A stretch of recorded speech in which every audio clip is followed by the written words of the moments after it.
ትብብር ለኢትዮጵያ አንድነት የፌዴራል መንግስቱ በአማራ ክልል ከፋኖ ኃይሎች ጋር የሚያደርገውን ጦርነት በድርድር ካልፈታ በምርጫው እንደማይሳተፍ አስታወቀ። ትብብሩ ማምሻውን ባወጣው መግለጫው የፌዴራል መንግስቱ በሀገሪቷ የሚያካሂዳቸውን በከባድ መሳሪያ የታገዙ ግጭቶች በድርድር እንዲቋጭ ሲያሳስብ መቆየቱን አስታውቋል። መግለጫው በአማራ ክልል፣ በትግራይ፣ በከፊል ኦሮሚያ፣ ጋምቤላ፣ ቤኒሻንጉል፣ መተከልና በሌሎች አካባቢዎች ያለውን የጸጥታ ሁኔታ በስጋትነት ያስቀመጠው ሲሆን የጸጥታ ሁኔታው ባልተረጋገጠበት ሁኔታ ዲሞክራሲያዊ ምርጫ ማካሄድ እንደማይቻል አስታውቋል። ከዚህ ቀጥሎ እንደሚከተለው የሚቀርበው ትብብሩ ያወጣው መግለጫ ቃል በቃል ነው። በያዝነው 2018 ዓመተ ምህረት የሚካሄደውን 7ኛ ዙር አገር አቀፍ ምርጫ አስመልክቶ ትብብር ለኢትዮጵያ አንድነት ህዳር 8 ቀን 2018 ዓመተ ምህረት ባወጣው መግለጫው የብልጽግና መንግስት አገራችን ኢትዮጵያን የገባችበትን የእርስ በርስ ጦርነት በሰላማዊ መንገድ ብቻ እንዲፈታ፣ በየእስር ቤቱ ታጉሮ የሚገኙ የፖለቲካና የማንነት እስረኞች እንዲፈቱ፣ የፖለቲካ ምህዳሩ ማነቆዎች እንዲወገዱ፣ ሚዲያው የገጠመው ከፍተኛ የገለልተኛ ችግር እንዲከለስና ምርጫ ለማካሄድ በተለይም ከጸጥታው አንጻር አስቻይ ሁኔታዎች አለመኖራቸውን በዝርዝር አስቀድሞ ሁኔታ ሊሟሉ ይገባቸዋል ያሏቸውን አንኳር ጉዳዮች መግለጻችን ይታወሳል። በአንጻሩ እነዚህ ያነሳናቸው መሰረታዊ የምርጫ ቅድመ ሁኔታዎች ስለመመለሳቸው መንግስትና ታጣቂ ኃይሎች በአንድ ወር ጊዜ ውስጥ ወይንም የምርጫ ጊዜ ሰሌዳ በምርጫ ቦርድ ይፋ ከመደረጉ አስቀድሞ ተግባራዊ እርምጃ በመውሰድ ተአማኒ ምርጫ ለማካሄድ ቁርጠኝነታቸውን እንዲያረጋግጡ ጠይቀናል። ይሁን እንጂ ወደ ስልጣን መንበር ከመጣበት ጊዜ ጀምሮ ላፍታ እንኳን ሰላማዊ መንገድን መከተል ያልፈለገውና ከታጣቂ ኃይሎች ጋር በጠረጴዛ ዙሪያ በድርድር ችግርን ለመፍታት ፍላጎት ያላሳየው መንግስት ለጥያቄያችን ጆሮ ዳባ ልበስ በማለት ሀገር እርስ በርስ ጦርነት ውስጥ ባለችበት ሁኔታ ወደ ምርጫ እየተንደረደረ ይገኛል። ትብብር ለኢትዮጵያ አንድነት ዛሬም ለጀመረው ሰላም የፖለቲካ ትግል ቁርጠኝነቱን እየገለጸና የምርጫ ሂደቱን ከህዝብ ጋር ለመድረስ አማራጭ ፖሊሲዎችን ለማቅረብ እንደ አንድ የሰላማዊ ትግል አማራጭ ለመጠቀምና ስርዓቱ ከስህተቱ የተማረ የዲሞክራሲ ጎህ ለመቅደድ እንዲያስችል ያላሰለሰ ጥረት እያደረገ ይገኛል። ሆኖም እጩዎቻችን ከአካባቢው ማህበረሰብ ከሚወጡ ይፋዊ መግለጫዎችና ነባራዊ ሁኔታዎች አኳያ በመረጃና ማስረጃ ተመርኩዘን በመተንተን በተለይ ከፍተኛ የጸጥታ ችግር ያለባቸው አማራ ክልል ሙሉ በሙሉ፣ በትግራይ ክልል ሙሉ በሙሉ፣ ከፊል ኦሮሚያ ዋና ከተሞች ወጣ ባሉ አካባቢዎችና በቤኒሻንጉል ክልል መተከል ዞን ባሉ አካባቢዎች ላይ ከፍተኛ የደህንነትና ለምርጫ አስቻይነት እጅግ አዳጋች መሆናቸውን ተረድተናል። ይህንን ለኢትዮጵያ ብሔራዊ ምርጫ ቦርድ በደብዳቤ ያሳውቀናል። በተለይም በአማራ ክልል ጦርነቱ ከተቀሰቀሰ ማግስት ጀምሮ በትብብር ስንሰራ የነበርን ፓርቲዎች በሀገራችን የተለያዩ አካባቢዎች የተቀሰቀሱ ጦርነቶችን በኃይል አማራጭ መፍታት እንደማይቻልና በገለልተኛ አደራዳሪዎችና በሶስተኛ ሀገር በጠረጴዛ ዙሪያ ድርድር መፍትሄ እንዲበጅ ከሐምሌ ወር 2015 ዓ.ም ጀምሮ ያለማቋረጥ ድምጻችንን ስናሰማ ቆይተናል። ይሁን እንጂ ጩኸታችን ሰሚ አጥቶ ዛሬ መላ ክልሉ የጦር አውድማ የሆነበት ሁኔታና ንጹሐን ዜጎች ዕለት በዕለት በራሱ በግብር ከፋዩ ህብረተሰብ ገንዘብ በሚገዛ ከባድ መሳሪያና ድሮን የሚጨፈጨፉበት ሁኔታ እጅግ ልብ ሰባሪ የታሪክ ክስተት ሆኖ ቀጥሏል። በዚህ ውስጥም ሆኖ የቀረቡት ቅድመ ሁኔታዎች በጎ ምላሽ አግኝተው እየተካሄደ ያለው ጦርነት በድርድር ሊፈታ ይችላል በሚል ተስፋ በክልሉ የተለያዩ አካባቢዎች ትብብር ለኢትዮጵያ አንድነት የሚጠበቀውን ያክልም ባይሆን እጩዎችን አስመዝግቧል። ሆኖም ከቅርብ ጊዜያት ወዲህ እጩዎችንና ምርጫውን ለማስተባበር የሚወጡ የመንግስት አካላት ጭምር በተለያዩ የክልሉ አካባቢዎች ለከፍተኛ ሰቆቃና ህልፈት ህይወት ጭምር መዳረጋቸውን መረጃዎች እየደረሱን ይገኛሉ። እንደ ማሳያም በቅርቡ በታጠቁ ኃይሎች የወጣው መግለጫ ያን ተከትሎ በማዕከላዊ ጎንደር ዞንና በጎንደር ከተማ ባዘዞ ጸዳ ክፍለ ከተማ ባለፈው እሁድ መጋቢት 12 ቀን የሆነውንና በመራጩና በእጩዎች እንዲሁም በአስተባባሪዎች ላይ የደረሰው ፍርሃት፣ ስነ ልቦና የጫናና ተስፋ መቁረጥ በቂ ማሳያ ተደርጎ የሚወሰድ ነው። ያ ማለት የእጩ ምዝገባ በተጠናቀቀበትና የምርጫ ቅስቀሳ በተጀመረበት በአሁኑ ወቅት የእያንዳንዱ የትብብሩ እጩ እንቅስቃሴ ከየትኛውም ወገን ሊቃጣበት ከሚችል የህይወት አደጋ ላይ ነው። ያ እንዳይሆን መጠበቅ እንደሚገባ ደግሞ ትብብራችን በጽኑ ያምናል። ስለሆነም አማራ ክልልን ጨምሮ በጠቀስናቸው አካባቢዎች የሚደረጉ ጦርነቶችና አጠቃላይ ለህይወት አስጊ የጸጥታ ችግሮች ዘላቂ መፍትሄ እንዲበጅላቸውና ጦርነቱ በጠረጴዛ ዙሪያ በድርድር እንዲቋጭ፣ ለዚህም መንግስት ትልቁን ድርሻ እንዲወጣ በድጋሜ እናሳስባለን። ሁኔታዎች በአስቸኳይ የፖለቲካዊ መፍትሄ ተሰጥቷቸው የእጩዎቻችን ደህንነት ዋስትና እስካላገኘ ድረስ በተጠቀሱት አካባቢዎች ለመንቀሳቀስ ስለሚከብደን ይፋዊና የአደባባይ የፖለቲካ እንቅስቃሴ ከማድረግ እንቆጠባለን። ቀጣይ እርምጃችንንም ለህዝባችን በይፋ እንገልጻለን በሚል መግለጫውን አጠናቋል። ክቡራን ሆይ፣ ዘመን እንደ ወንዝ ይፈሳል፣ የታሪክ ማዕበልም የራሱን ቅርጽ እያወጣ የሀገርን የትናንትና የነገ ድልድይ ያንገጫግጫል። እነሆ ኢትዮጵያ ዳግም በጊዜ መስቀለኛ መንገድ ላይ ቆማለች። የሰባተኛው ሀገራዊ ምርጫ ደወል ከሩቅ ሲሰማ የሀገሪቱ የፖለቲካ አየር ግን በጥርጣሬ በፍርሃትና በተስፋ መቁረጥ ጭጋግ ተከቧል። ይህ ምርጫ 2018 በኢትዮጵያ የፖለቲካ ታሪክ ውስጥ እንደ አንድ የተለመደ የዴሞክራሲ የሽግግር ጊዜ ሰሌዳ የሚታለፍ አይደለም። ይልቁንም የሀገርን ህልውና፣ የህዝብን ትዕግስትና የፖለቲካ ልሂቃንን የጥበብ ጥግ የሚፈትን ጥልቅ ማህፀን ነው። ይህንን የ2018 ምርጫ ቅርጽና ገጽታ ለመረዳት በቅድሚያ በሀገሪቱ ሰማይ ላይ የተንጠላጠሉትን 3 ሹል የፖለቲካ ማዕዘናት በጥልቀት መመርመር ግድ ይለናል። በአንድ በኩል የፌዴራል መንግስቱ የሀገሪቱን ተቋማዊ ህልውናና ህጋዊነት ለማስቀጠል በሚል ምርጫውን በተያዘለት የጊዜ ሰሌዳ ለማካሄድ ሸራውን ዘርግቶ ቀለሙን በጥብጦ እየጠበቀ ነው። መንግስት ምርጫው የዲሞክራሲ እስትንፋስ ነው፣ ምንም ቢፈጠር የህዝብን የውሳኔ ድምፅ መስማት የሚገታ የለም የሚል ጽኑ አቋም አለው።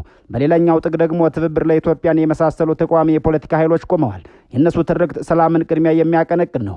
እሳት በነደደበት ዳስ ውስጥ ሰርግ አይደገስም፣ ጥይት በሚዘንብበት ቀየ የድምፅ መስጫ ኮረጆ ማኖር የፖለቲካ ፌዝ ነው በማለት መንግስት ከታጠቁ ኃይሎች ጋር ያለውን የሞት ሽረት ትግል በድርድር ካልፈታ በስተቀር በምርጫው ላለመሳተፍ የቦይኮት ወይም ያሻፈረኝ ካርዳቸውን መዘዋል።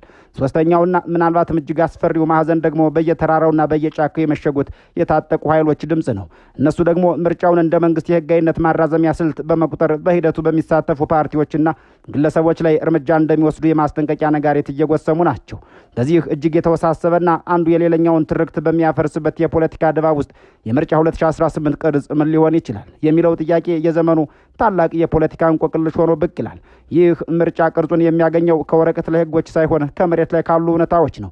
በጉዳዩ ላይ ግላዊ ማብራሪያቸውን የሰጡን ፖለቲከኛ የመጀመሪያው የምርጫው ቅርጽ ሊሆን የሚችለው የተሸራረፈ የፖለቲካ ካርታ ወይም የፍራግመንታል ፖለቲካል ጂኦግራፊ ነው ይላሉ። እንደ ፖለቲከኛው እምነት ምርጫው ቢካሄድ እንኳን በመላ ኢትዮጵያ ወጥ የሆነ የድምፅ አሰጣጥ ሂደት ላይኖር ይችላል። ምርጫ 2018 የከተሞችና አንጻራዊ ሰላም ባለባቸው ክልሎች ብቻ የሚገደብ ሰፊ የገጠር ክፍሎችንና ግጭት ያመሰቃቀላቸውን ቀጠናዎች ያገለለ የመሆን እድሉ ሰፊ ነው። በዚህም የተነሳ ምርጫው የሚያመነጨው መንግስት ህጋዊነትን ሊያገኝ ቢችልም ሀገራዊ ቅቡልነቱን ግን የጎደለው ይሆናል። ይህ የተሸራረፈ ካርታ ሀገሪቱን በሁለት የተለያዩ ስነ ልቦናዊና ፖለቲካዊ ዓለማት እንድትኖር ሊያደርጋት ይችላል ይላሉ። ድምፅ የሰጠውና ተወካይ መርጫለሁ የሚለው አንዱ ክፍልና በጠመንጃ ጥላ ስር ሆኖ ድምፁን የተነጠቀው ሌላኛው ክፍል የሀገሪቱን አንድነት ክር አጥብቀው የሚፈትኑ ይሆናሉ። ሁለተኛው የምርጫው ቅርጽ የፍርሃትና የዝምታ ዲሞክራሲ ነው። የታጠቁ ኃይሎች ያሰሙት ማስጠንቀቂያ ቀላል የሚባል አይደለም። ፖለቲካ የህይወት መስዋዕትነትን እስከ መጠየቅ ሲደርስ የፖለቲካ ተዋንያን ሜዳውን ለቀው መውጣታቸው የሚቀር አይሆንም። እጩዎች ለህይወታቸው ሲሰጉ፣ መራጮች ወደ ምርጫ ጣቢያ ለመሄድ ሲያመነቱ የምርጫው ድባብ የህዝብ በዓል መሆኑ ቀርቶ በጭንቀት የተሞላ የግዳጅ ስነ ስርዓት ሊመስል ይችላል። በተለይም ተቃዋሚ ፓርቲዎች በምርጫው ካልተሳተፉ ገዢው ፓርቲ ሜዳው ላይ ብቻውን ሊቀር ይችላል። ብቻውን የሚሮጥ ሰው አንደኛ ቢወጣም የውድድሩን ድምቀት መፍጠር አይችልም። በዚህ አውድ ምርጫ 2018 የፉክክር ሳይሆን የሂደት ማጠናቀቂያ ብቻ ሆኖ ሊቀጥል ይችላል። የዲሞክራሲ ሸራው በጠመንጃ ፈሙስ ሲወጠር ስዕሉ የህዝብን የልብ ትርታ ሳይሆን የፖለቲካ ኃይሎችን የጉልበት ልክ የሚያሳይ ምስል ይፈጥራል። ይህ ጥቁር ደመና በውስጡ ሌላ ብሩህ ወይም ያልታሰበ ቅርጽ ሊያረግዝም ይችላል። ይኸውም ምርጫ 2018 አስገዳጅ የድርድር መድረክ ወይም ፎርሲንግ ፈንክሽናል ኦፍ ዲያሎግ የመሆን አቅሙ ነው። የፖለቲካው ጥንቅጡ ወደማይመለስበት የገደል አፋፍ ሲደርስ ሁሉም ኃይሎች ከጫፍ ወደ መሃል እንዲመጡ የሚያስገድድ ታሪካዊ አጋጣሚም ሊፈጠር ይችላል። ተቃዋሚዎች ያነሱት ቅድሚያ ለሰላምና ለድርድር የሚል ሀሳብ በህዝቡ ዘንድ ሰፊ ተቀባይነት ካገኘ መንግስትም ምርጫውን ትርጉም ባለው መንገድ ለማካሄድ ሲል ከታጠቁ ኃይሎች ጋር እውነተኛና ሁሉን አቀፍ ውይይት ለመጀመር ሊገደድ ይችላል። የታጠቁ ኃይሎችም ቢሆኑ ህዝቡ ሰላምን አጥብቆ በሚፈልግበት በዚህ ወቅት የምርጫ ጣቢያዎችን ማወክ የህዝብን ድጋፍ እስከሚያሳጣቸው በመገንዘብ ከጠመንጃ ቋንቋ ወደ ጠረጴዛ ዙሪያ ትርክት ሊቀየሩ ይችላሉ። በዚህ አስደናቂ የስነ ምህዳር ለውጥ ውስጥ ምርጫ 2018 የምርጫ ካርድ መጠያ ብቻ ሳይሆን ኢትዮጵያውያን የቆሰለች ሀገራቸውን በይቅርታ የሚጠግኑበት፣ አዲስ የሀገረ መንግስት ግንባታ ማዕዘን ድንጋይ የሚጥሉበት የፈውስ ምዕራፍ ሊሆንም ይችላል። ይህን በጥልቀት ስንተነትነው የምርጫው ዕጣ ፈንታ የሚወሰነው በሶስት ኃይሎች ግትርነት ወይም ተለዋዋጭነት ላይ ብቻ ሳይሆን በዝምታ በተዋጠው በሚሊዮኖች በሚቆጠረው ኢትዮጵያዊ መራጭ ትከሻ ላይ ነው። ዜናውን ከየአቅጣጫው የሚሰማ ገበሬ፣ ነጋዴ፣ ተማሪና እናት በዚህ የፖለቲካ ጨዋታ ውስጥ የራሱ የሆነ ስነ ልቦናዊ ምላሽ አላቸው።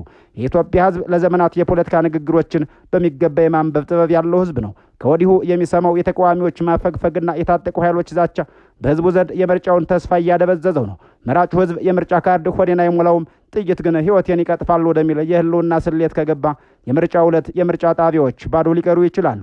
የህዝብ ዝምታ ደግሞ ከማንኛውም የፖለቲካ ፓርቲ መግለጫ በላይ የገዘፈ የፖለቲካ መልእክት አለው። የፖለቲካ ልሂቃኑ የቃላት ጦርነትና የመግለጫ ጋጋታ ከሀገሪቷ የዕለት ተዕለት ኑሮ እውነታ ጋር እጅግ እየተራራቀ ነው።